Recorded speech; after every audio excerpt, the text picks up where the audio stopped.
ராகவில் இது மர்மதேசம். இப்படி என்ன நடந்தது திரு ராஜ்? ஓகே, இது வந்து என்ன ஆச்சுன்னா, ஆக்சுவலி ரெண்டு விஷயம். ஒண்ணு வந்து என்ன ஆச்சு, இது கொஞ்சம் சுவாரஸ்யமா இருக்கும். அதாவது நான் வந்து முன்ன ஆர்மியில இருக்கும்போது, சிங்கப்பூர்லன்னு சொல்றேன். ஸோ நம்ம ஆர்மியில இருக்கும்போது என்ன ஆச்சுன்னா, நாங்கெல்லாம் நைட் டியூட்டி பண்ணுவோம். ஸோ நைட் டியூட்டி பண்ணும்போது நான் இருக்கிறது வந்து ஒரு ஆஃபீஸ் பில்டிங். ஐ மீன் அந்த கேம்ப் பேர் சொல்ல விரும்பல, but it's office building. So அதுல வந்து basement 2, basement 1, first floor, second floor இருக்கும். ஸோ நான் என்ன செய்வேன், ராத்திரி வந்து என் டியூட்டிக்கு அப்ப ராத்திரி 12 மணி 1 மணிக்கு வந்து அந்த ஹோல் பில்டிங்கை லாக்அப் பண்ணிட்டு நான் ஒண்டி தான் அந்த பில்டிங்ல இருப்பேன். ஸோ எனக்கு என்ன ஒரு இதுனா, எனக்கு எப்போதுமே இந்த மாதிரி த்ரில்லிங்கா இந்த கோஸ்ட் ஸ்டோரிஸ் இதெல்லாம் படிக்கிறது இதெல்லாம் எனக்கு ரொம்ப பிடிக்கும். ஸோ நான் அந்த டைம்ல இந்த வந்து அந்த 15 years ago. ஸோ அதுல ஒரு இது என்ன படிச்சேன்னா, சீனாங்க வந்து என்ன செய்வாங்கன்னா, ஒரு வாளியில தண்ணி வச்சுட்டு அதுக்கு மேல இன்னொரு வாளியை வந்து வச்சிருவாங்க அந்த வாசப்படிக்கிட்ட. அதாவது அங்க வந்து ஏதாச்சும் அந்த பேய் அது மாதிரிலாம் இருக்குன்னு சொன்னா அது வந்து அந்த வாளியை தள்ளி விட்டுரும் அப்படின்னு சொல்லுவாங்க. ஸோ நான் கேள்விப்பட்டிருக்கேன். நானும் இது ரொம்ப நாளா செஞ்சு பார்க்கணும் இந்த கேம்ல உண்மையா இருக்கா இல்ல கண்டுபிடிப்போம் சொல்லிட்டு ஒரு நாள் நான் என்ன செஞ்சேன், ஓகே இன்னைக்கு நம்ம ட்ரை பண்ணுவோம் அப்படின்னு செஞ்சுட்டு அந்த பேஸ்மெண்ட் ஃப்ளோர்ல அங்க ஒரு டாய்லெட் இருக்கும். எப்போதும் நான் அந்த டாய்லெட்ல தான் போய் குளிப்பேன். அது ஏன்னு தெரியல, அந்த 5 மாடி எந்த டாய்லெட் போக மாட்டேன், பர்டிகுலர்லி அந்த பேஸ்மெண்ட் டாய்லெட் தான் நான் போவேன் குளிக்கிறதுக்கு ராத்திரி. வாஸ்து பிரகாரம் சூப்பரான டாய்லெட் அது. இல்ல தெரியல ஏன்னு, எனக்கா ஒரு ஃபீலிங், எனக்கு எப்பவுமே அங்கதான் போகணும், அங்கதான் கம்ஃபர்டபுளா இருக்கும் அப்படின்னு தோணும். அது ஏன்னு எனக்கும் புரியல. சோ ஆனா அது வந்து பேஸ்மெண்ட். ரெண்டாவது வந்து அந்த ஆர்ம் ஸ்குவாட் பக்கத்துல அந்த ஆர்மரி அந்த கிராண்ட்ஸ் எல்லாம் வச்சிருக்காங்களா, அங்க யூஸ்வலி அங்க கொஞ்சம் எப்போதும் கொத்தோன்னு தான் சொல்லுவாங்க. சோ நான் அதெல்லாம் கேர பண்ணல. சோ நான் என்ன செஞ்சேன், அதே மாதிரி அந்த பாத்ரூம் வந்து 2 வாளி எடுத்து ஒன்னு வந்து 3/4 ஃபில் அப் பண்ணிட்டு கரெக்டா அந்த பாத்ரூம் வாசப்படியில வச்சுட்டு இன்னொரு வாளி வந்து அது மேல கவுத்தி வச்சுட்டேன். சோ என்னாச்சு, அதுக்கப்புறம் நாங்க குளிச்சுக்கிட்டு இருந்தேன்னா, சோ குளிச்சுட்டே இருக்கும்போது திடீர்னு ஒரு லேடி வந்து யார்கிட்டயும் இன்னொரு லேடிட்ட பேசுறாங்க. சோ எனக்கு தோணுது அப்ப அந்த டைம் என்னன்னா, இந்த லேடி வந்து அந்த லேடிட்ட தீனத்துல பேசலாம். சோ அதுக்கு வந்து சிரிக்கிறானோ சொல்றான். அப்புறம் நினைச்சேன், யாரும் வெளியில இருந்து பேசுறாங்க போல இருக்கு அப்படின்னு அந்த கேம் வெளியே. அப்ப நான் சோப்பு குளிச்சுலாம் கேமிச்சு, அடடா நம்ம பேஸ்மெண்ட் 2ல இருக்கோம். பேஸ்மெண்ட் 2ல ஜன்னல் கூட இல்லையே, பேஸ்மெண்ட் 1லயும் ஜன்னல் இல்ல, ஃபர்ஸ்ட் ஃப்ளோர்லயும் தான் ஜன்னலே இருக்கும், அடியில ஜன்னல் கூட இல்லையா. அப்புறம் எங்கேருந்து சவுண்ட் வந்துச்சு. அப்ப திடீர்னு எனக்கு உடம்புல ஒரு மாதிரி, யாரு அது இதுன்னு சீனத்துல, நான் சீனம் கொஞ்சம் பேசுவேன். சோ யாரு அது இதுன்னு திடீர்னு சீனத்துல நான் பேசுறப்ப திடீர்னு ஒரு லேடி ஸ்கிரீம் பண்ணான் பாருங்க. நான் தான் உண்மையில அந்த வேலையை தள்ளி விட்டு துண்டக்கான உழுந்தடிச்சு ஓடினேன். ஆக்சுவலி பேயில நான் தான் தள்ளி விட்டேன். அப்படியே பாத்ரூம்ல இருந்து டபார்னு ஓடுனீங்களா? அப்படியே, ஏன்னா அந்த ஸ்கிரீம் அவ்வளவு சத்தம், அவ்வளவு ஹை பீச். அதுக்கப்புறம் நான் நேரம் 2வது மணிக்கு த்ரோஸா ஓடிட்டு அங்க போய் யூனிஃபார்ம் எல்லாம் போட்டு. அட்லீஸ்ட் நீங்க வெளியே வரும்போது துண்டோட ஓடுனீங்களா இல்லையா? துண்டை கையில புடிச்சிட்டு ஓடுனேன். ஐயோ கொடுமை சார். அந்த கேம்ல யாருமே இல்ல, நான் ஒண்டிதான் இருக்கேன். நான் தான் ஃபுல்லா லாக் பண்ணிட்டேனே. சோ அந்த டைம் இதெல்லாம் நம்ம யோசிக்க மாட்டோம் இல்லையா. அந்த ஸ்கிரீம் அவ்வளவு அந்த பாத்ரூம்ல எனக்கு அப்பதான் தோணுச்சு, அடடா பேஸ்மெண்ட்ல விண்டோ கூட இல்ல, எப்படி வெளில சத்தம் கேட்கும். அதுவும் நான் பேஸ்மெண்ட் 2ல இருக்கேன், இன்னும் அடியில பேஸ்மெண்ட் 1 கூட கிடையாது. அப்ப சான்ஸே இல்ல. அதுக்கப்புறம் தான் உளுந்தடிச்சு ஓடுனேன். ஓடுனதோட சரி நேரம் வரைக்கும் ஓடிட்டேன். இதுக்கு பேர் தான் துண்டை காணும் துணியை காணும் ஓடுறதோ. உண்மைதான். அதுக்கப்புறம் அதுக்கப்புறம் அந்த கேம்ல இருக்கும்போது அந்த கேம் விட்டு விளையாட இருக்கும் அந்த 2 வருஷம் யார்ட்டையும் சொல்ல விளையாடுறதுக்கு. அப்புறம் தான் கலீக்ஸ் எல்லாம் சொன்னேன், இந்த மாதிரி ஆச்சுடா அது இது. அது வந்து ரொம்ப ரொம்ப ஒரு இன்சிடென்ட், ரொம்ப பைசியானது. ஆனா எனக்கே சிறப்பா இருந்துச்சு, என்னடா கரெக்டா நம்ம தான் வந்து இந்த மாதிரி தள்ளி விட்டு ஓடி இருக்கோம் அப்படின்னு. ஆனா அந்த கேம்ல வந்து பெண்கள் நடமாட்டம் கிடையாது ஆக்சுவலி. இல்ல அந்த கேம்ல எப்படின்னா பெண்கள் இருப்பாங்க, ஆனா யாருமே வந்து ஆஃப்டர் 5 இருக்க முடியாது. Only guys. இருந்தா கைஸ் மட்டும் தான் allowed to overnight duty, கேர்ள்ஸ்க்கு கிடையாது. ஏன்னா அது வந்து ஒரு ஆபீஸ் கேம், அதனால. சோ எனக்கு அதான் தோணல. அதனாலதான் நினைச்சேன் யாரா இருக்கும் அப்படி இப்படி விண்டோல இருந்து திடீர்னு கத்தம். அந்த பயத்துல முடி எல்லாம் சிறன்னு அடிச்சா உளுந்தடிச்சு அந்த சோப்போட தெரியுமா, சோப்போட துண்டை கையில குடிச்சிட்டு ஒரே ஓட்டம் திரும்பி பக்கம். உண்மையிலே ஆனா வெளியே சொல்லவும் முடியாது, இன்னும் சொல்லவும் முடியாம மெல்லவும் முடியாம அப்படியே அமைதியா இருந்தேன். அதுக்கப்புறம் 2 வருஷம் விளையாடுறது அப்பதான் என் கூட இருந்த சீனன் எல்லாம் சொன்ன இந்த மாதிரிலாம் ஆச்சு. இப்ப வரைக்கும் சொல்லி சிரிப்பானுங்க சமத்துல. பட் எனக்கு தான் தெரியும் அந்த டைம் பயம் எப்படி இருந்துச்சுன்னு.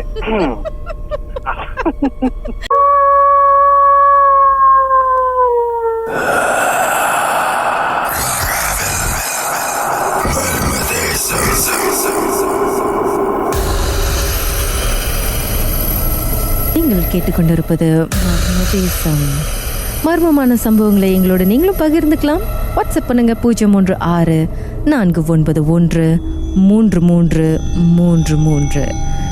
உங்கள் பெயர், அதுக்கப்புறம் #MD அப்படின்னு டைப் பண்ண மறந்துடாதீங்க. திருக்குமரன், உங்கள் வாழ்க்கையில் மர்மமாக என்ன நடந்துச்சு? ஓகே, நான் வந்து விடிகால 2 மணிக்கு ஆளுங்கெல்லாம் கம்பெனியெல்லாம் விட்டுட்டு நான் வந்துகிட்டு இருக்கும் போது பத்துலப்பான்னு ஒரு இடம் இருக்குது. வளவு, சரியான வளவு, பயங்கரமான இடம். அப்ப நான் வந்துகிட்டு இருக்கும் போது என்னோட கண்ணு மண்ணுக்கு வந்து வெள்ளையா கட்டையா வந்து நின்றுகிட்டு இருந்தாங்க. நான் என்ன பண்ண, வேனை நிப்பாட்டு நான் கையை எடுத்து கும்பிட்டு, எனக்கு தெரியாது நீங்க போறப்பதான் நான் வந்துட்டேன், நான் மன்னிச்சிருங்க சொல்லி கையை எடுத்து கும்பிட்டுட்டு அது பிறகு அவர் வந்து போன பிறகுதான் நான் போனேன். அவர் வந்து ரோட்டு ஓரமா நிக்கிறாரா, நடுவுல நிக்கிறாரா? ரோட்டு ஓரத்துல நிக்கிறாரு அவர் வந்து அந்த சைட்டு போறதுக்கு. அப்ப நான் நின்று லாம்பெல்லாம் அடைச்சிட்டு அவர் போன பிறகு தான் வந்து நான் லெப்பாஸ் பண்ணி நான் வீட்டுக்கு போயிட்டு வீட்டுல படுத்து தூங்கிட்டு மறுநாள் காலையில எங்க அப்பா என்கிட்ட கேக்குறாரு, ஏன் வேணுமண்ணுக்கு லாம்பெல்லாம் உடஞ்சி கிடக்குது, அடிபட்டுருக்கு, சீரி சைட்டு கிளிண்டன் சைட்டு வந்து அடிபட்டுருக்குன்னு.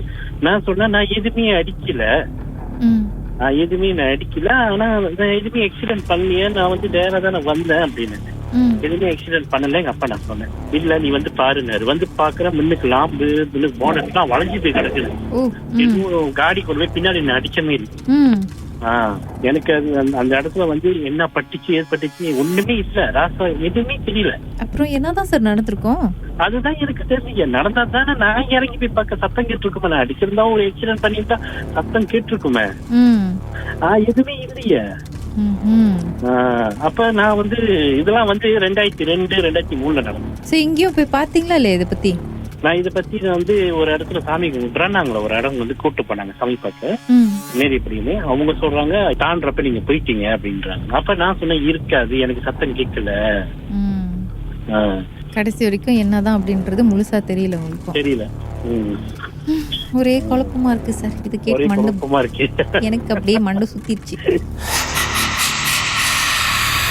உங்க வாழ்க்கையிலும் மர்மமான சம்பவம் நடந்திருக்கா? அதை பத்தி பேசணும் ராகால் அப்படின்னு நினைச்சீங்கன்னா எங்களுக்கு வாட்ஸ்அப் பண்ணுங்க 016-491-3333. உங்க பெயர், அதுக்கப்புறம் #MD அப்படின்னு டைப் பண்ண மறந்துடாதீங்க.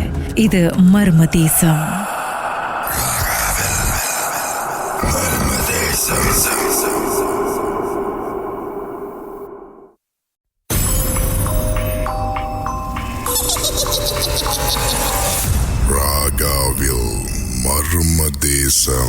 ராகவில் இது மர்ம தேசம். உங்களுடன் கீதா. மர்மமா அப்படி என்ன நடந்தது திரு ராஜ்? ஓகே, என்னன்னா நான் வந்து என்னோட ட்ரிப்ல இது மாதிரி அடிக்கடி வெளியூர் போகும்போது இன்னொரு ட்ரிப்ல வந்து நான் ஜப்பானுக்கு போயிருந்தேன். அதுவும் என்னோட ஃபர்ஸ்ட் அட்டம் போயிருந்தப்பெல்லாம் பர்டிகுலர்லி இன்ஃபேக்ட் ஃபியூ இன்சிடென்ட்ஸ் இது நடந்துச்சு ஃபியூ ட்ரிப்ஸ்ல. பட் முக்கியமா ஃபர்ஸ்ட் இன்சிடென்ட் என்ன ஆச்சுன்னா, அவங்க ஜப்பான்ல போயிருந்தப்ப அந்த லாஸ்ட் மினிட் ஹோட்டல்லாம் புக் பண்ணதுனால ஒரு பர்டிகுலர் ஹோட்டல்லாம் கிடைச்சிது அந்த time. Because the demand was high. So அது வந்து like not very like 5 star 4 star ஹோட்டல்ல, 2-3 star ஹோட்டல் வச்சுங்களேன். ஸோ நான் அந்த ஹோட்டல் இருக்கும்போது லைக் ஐ சே எனக்கு வந்து இந்த curiosity get the better of me. So நான் என்ன செய்வேன், அங்கே போனாலும் ஜப்பான்ல வந்து நிறைய இன்டர்நேஷனல் படம் பார்க்கலாம், இன்னும் பேய் கதை தான் பார்த்துருப்பேன்.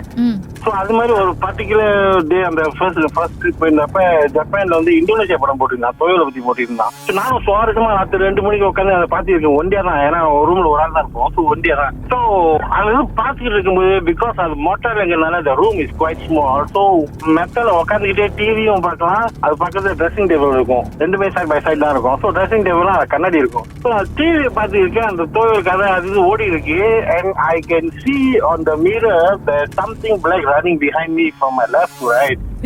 சார் முதல் அப்படி ஒண்ணு பார்த்தா எனக்கு ஏற்கனவே அந்த பேய் படம் பார்த்தீங்கன்னா உடம்பா சுத்தி இருக்கா. ஸோ அதை பார்ப்போம் எனக்கு வந்து நம்ம ஒரு கனவு கட்டுவோம், தப்பா பார்த்துட்டு இருக்கு. ஸோ நான் திருப்பி அந்த படம் பார்த்தீங்கன்னா திருப்பி ரைட்ல இருந்து லெஃப்ட் ஓடுது. ஐ கேன் சி பிசிக்கலி இருப்பாலும் இருக்கும் நான் உட்காந்துருக்கும் போது. ஸோ பின்னால ஓடுது பெட்ல. ஸோ நான் என்ன செஞ்சேன், சரி ஆக்சுவலி மெத்த கீழே பார்க்கணும்னு சொல்லுவாங்க, இருந்தாலும் நம்ம வந்து பார்த்தே அவனும் கீழே இருந்தா காலக்கீழே எடுத்துட்டு போய் சொல்லிட்டு மெத்த மேல படுத்துக்கிட்டு கீழே குனிஞ்சு பார்த்தேன், ஒன்னும் இல்லை. அதுக்கப்புறம் வந்து நான் என்ன செஞ்சேன், அந்த டாய்லெட் எல்லாம் அடைச்சிட்டேன். வந்து டாய்லெட் ஆன் பண்ண கூட சொல்லுவாங்க. இன்னொரு விஷயம், சோ நான் என்ன செஞ்சேன், டாய்லெட் அடைச்சிட்டு நான் வந்து, ஏன்னா என்னோட இதுல வந்து மெத்த பக்கத்துல வந்து ஒரு சோஃபா பெட் மாதிரி இருக்கும் ஒண்ணு, அந்த மாதிரி தான் இருந்துச்சு. சோ நான் அந்த சோஃபா பெட் படுத்துக்கிட்டே போத்திட்டே தூங்கிட்டே பாத்துமா இல்லையா கீழே அழைச்சி இருக்கா இல்லையா தெரியல சொல்லிட்டு ஒரு ஹாஃப் அன் ஹவருக்கு எனக்கு தூக்கம் வரல. லேசா அந்த பிளாங்கெட் வந்து மூஞ்சில இருந்து ஃபுல்லா கவர் பண்ணிட்டேன். அந்த மாதிரி இருந்துச்சுன்னா லேசா அந்த இது மூஞ்சில திறந்து பாக்குறேன், I see another person lying down on the on the sofa bed. ஆனா வெள்ள கற்பூரம் தான், வெள்ள கற்பூரம் கை வந்து தலைமையில வச்சுட்டு இப்படி என்ன பாக்குற மாதிரி அப்படியே தான் தெரியுது. எனக்கு வந்து அதை பார்த்து நிஜமா எனக்கு அதை பார்த்து ஒரு கனவா இருந்துச்சு. நான் பேனிக் பண்ணக்கூடாது, ஏன்னா எல்லாம் எப்போ சொல்லுவாங்க ஒரு இதை பார்த்துட்டா பயம் பயந்துட்டேன் காட்டிக்க கூடாது. நான் அழகா தெரியாம அழகா அப்படியே பிளாங்கெட் போட்டுட்டு இந்த சைட் திரும்பிட்டேன் டாய்லெட்ல.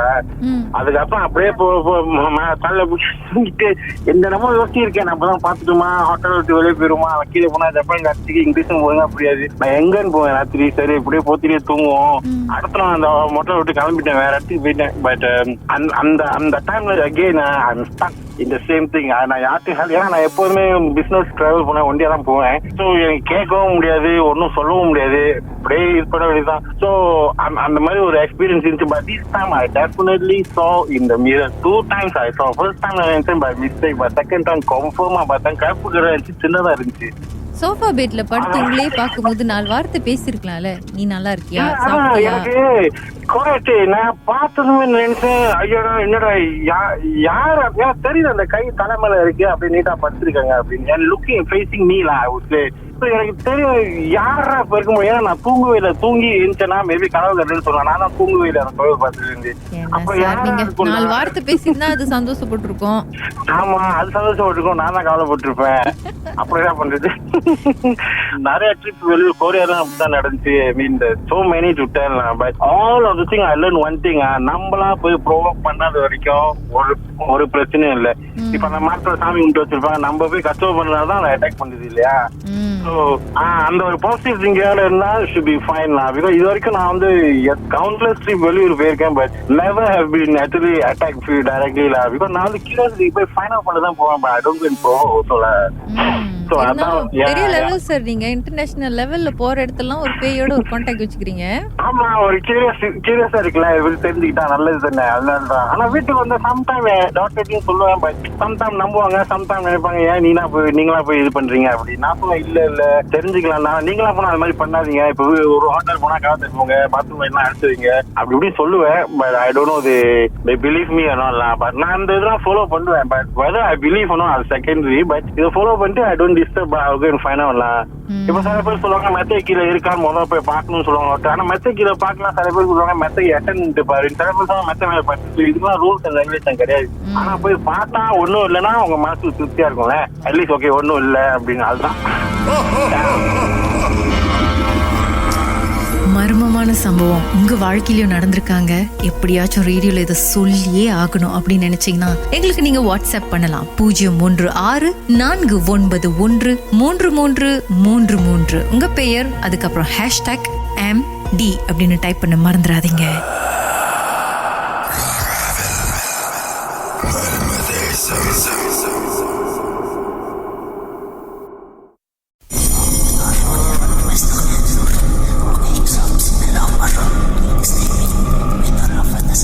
நீங்கள் கேட்கொண்டிருப்பது மர்ம தேசம். மர்மமான சம்பவங்களை எங்களோட நீங்களும் பகிர்ந்து கொள்ளலாம். வாட்ஸ்அப் பண்ணுங்க 016-491-3333. உங்க பெயர் #MD அப்படின்னு டைப் பண்ண மறந்துடாதீங்க. என்ன நடந்தது திரு சுரேன்? அந்த லாஸ்ட் இயர் அன்னைக்கு மேல ட்ரிப் போயிருந்தேன். So it's a solo trip for 3 weeks. அப்ப என்ன ஆச்சுன்னா லைக் ட்ரெக்கிங் பண்ணிட்டு தான் போனோம். ஆல்மோஸ்ட் 8 days அந்த மாதிரி ட்ரெக்கிங் பண்ணோம். கேம்ப் 1 கேம்ப் 2 போவாங்க. ஸோ அப்ப வந்து எங்க கூட வந்து லைக் நார்த் இந்தியன்ஸ் அவங்க தான் வந்தாங்க. ஸோ வந்து நான் மலேசியா நான் வந்துட்டேன். ஸோ இங்கிலீஷ் அண்ட் தமிழ் தான் எனக்கு தெரியும், மற்றதுலாம் எனக்கு தெரியாது. ஆளுக்கு வந்து ஒரு கேம்ப் மாதிரி கொடுத்துருவாங்க. ஸோ அப்போ நாங்கள் என்ன பண்ணோம், நாங்களாம் இருக்கும்போது லைக் எங்கள் கூட வந்து குரூப்ஸில் வந்து ஒரு 8 பேர் இருந்தாங்க. சப்போஸ் வந்து 7 தான், ஆனால் 8. ஸோ என்ன ஆச்சுன்னா நாங்கள் லைக் ட்ரெக்கிங் போகிறப்ப வந்து லைக் இங்கிலீஷ் தெரிஞ்சவங்கன்னா லைக் அவங்க ஒருத்திங்க தான் இருப்பாங்க. அவங்க பேர் நேஹா பேர் வந்து ஆக்சுவலி. ஸோ அவங்க கூட தான் லைக் ஷேர் பண்ணுறது, லைக் படம் பிடிச்சா அவங்க கூட தான் பிடிச்சிக்கிட்டு இருப்போம் அந்த மாதிரி. ஸோ அப்போ என்ன ஆச்சுன்னா லைக் அங்கே மேலே பேஸ் கேம்ப் 2 போனோடனே லைக் அவங்க வரல. ஸோ அப்ப வந்து like next day morning camera இங்க பார்த்தா அவங்க இல்ல. ஸோ அப்ப வந்து நான் செக் பண்ணி பார்த்தேன், நேஹா அந்த மாதிரி இருக்காங்கன்னு கேட்டா அவங்க சொன்னாங்க இல்ல அந்த மாதிரி யாருமே நம்ம கூட வரல அப்படின்னாங்க. ஸோ ஓகே, ஆக்சுவலி வந்து எனக்கு வந்து புரியல, ஏன்னா நான் அவங்ககிட்ட கேட்கறேன், அவங்களுக்கு வந்து இங்கிலீஷ் அந்த அளவுக்கும் புரியல. ஸோ அப்புறம் நானும் வந்து லைக் எனக்கு 8 days வந்து கரண்ட் எதுவுமே இருக்காது. ஸோ லைக் படம்லாம் பிடிச்சமா வந்து லைக் திருப்பியும் போன்லாம் பாய்க்க மாட்டோம் பேட்டரி சேவ் பண்றதுக்கு. ஸோ ஏன்னா வந்து லைக் அது கொஞ்சம் செலரிஸ் அழகா இருக்கும், படம் பிடிச்சி சேவ் பண்ணிப்போம். வந்துட்டு திருப்பி வந்து அவங்க கீழே கொண்டு வந்தா சரி அவங்க வரலையா அப்படின்ட்டு தான் லைக் படம்லாம் பாக்குறேன். அவங்க படம் எதுவுமே இல்லை அதுல, லைக் அவங்க கூட பிடிச்ச படம் எதுவுமே இல்ல. பிடிச்ச படத்துல அவங்களுடைய முகம் இல்ல அதுல. லைக் எப்படின்னா லைக் செல்ஃபி பிடிச்சோமா நான் ஒண்டிதான் இருப்பேன் அந்த மாதிரி. ஸோ லைக் அப்புறம் வந்து நான் அதோட வந்து இதுக்கு போயிட்டேன், லைக் எப்படின்னா அங்க இருந்து வந்துட்டு டெல்லியில தாஜ்மஹால் போயிட்டோம். ஸோ அப்ப கூட லைக் அவங்க யாரும் நம்ம கூட வர மாதிரி ஒரு இது இருந்துச்சு, லைக் அந்த கேம்பிங் நம்ம போனப்ப கூட வந்தாங்க அந்த மாதிரி. எப்படின்னு தெரியல, அதுல இருந்து நாங்களும் அதெல்லாம் வந்து மேபி நம்ம லைக் இல்யூஷனா இருக்கலாம், ஏன்னா தமிழ் நம்மளுக்கு ஒன்றுதான் தெரியும், இங்கிலீஷ் தெரியும். ஸோ நம்ம கூட லைக் நம்மளே பேசிக்கிட்டு இருந்த மாதிரி இருக்கும். அந்த மாதிரி ஒரு இதுல திருப்பி நானும் மலேசியாக்கே வந்துட்டேன். கடைசி வரைக்கும் அந்த நேஹா யாரு அப்படின்னு தெரியல. தெரியல, எனக்கே தெரியல. ஏன்னா நானும் அவங்கள கேட்டேன், லைக் அது டூர் கைட் மாதிரி வருவாங்க. ஸோ அவங்ககிட்ட கேட்கற இதே மாதிரி நம்ம கூட அன்னைக்கு டிவில நம்ம 7 பேர் தான் வந்துட்டு. ஸோ அவங்களும் சொன்னாங்க, லிஸ்ட்லாம் கட்டினாங்க.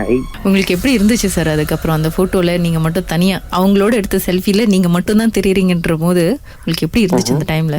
இது உண்மையா இல்ல பொய்யான்னு தெரியல.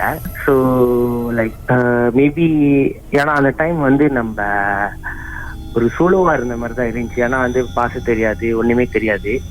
ஸோ மேபி இது என்ன மாதிரி ஒரு இலூஷனா என்ன எனக்கே தெரியல. ஆனா இப்போ வரைக்கும் நம்பதான் நம்ப முடியாதான்னு தெரியல எனக்கு. வந்து அதுக்கு அங்கிட்டு நான் வந்து பார்த்துட்டு அதோட தாஜ்மஹால் எல்லாம் போனேன், அப்ப ஒண்டியா தான் இருந்தேன். ஸோ அந்த டைம்ல வந்து கொஞ்சம் இது உண்மையா இருக்குமோ, ஆள் சொல்ற மாதிரி இருக்குமோ, லைக் அந்த மாதிரி ஒரு கன்ஃபியூஸ் ஆகி இருந்துச்சு. திருப்பி இங்க மலேசியாவுக்கு வரைக்கும் பயமா தான் இருந்துச்சு. மர்மமான சம்பவத்தை நீங்களும் எங்களோடு பகிர்ந்துக்கணும்னு நினைச்சீங்கன்னா வாட்ஸ்அப் பண்ணுங்க 0364333333. உங்க பெயர் அதுக்கப்புறம் #MD அப்படின்னு டைப் பண்ண மறந்துடாதீங்க. ராகாவில் மர்ம தேசம்.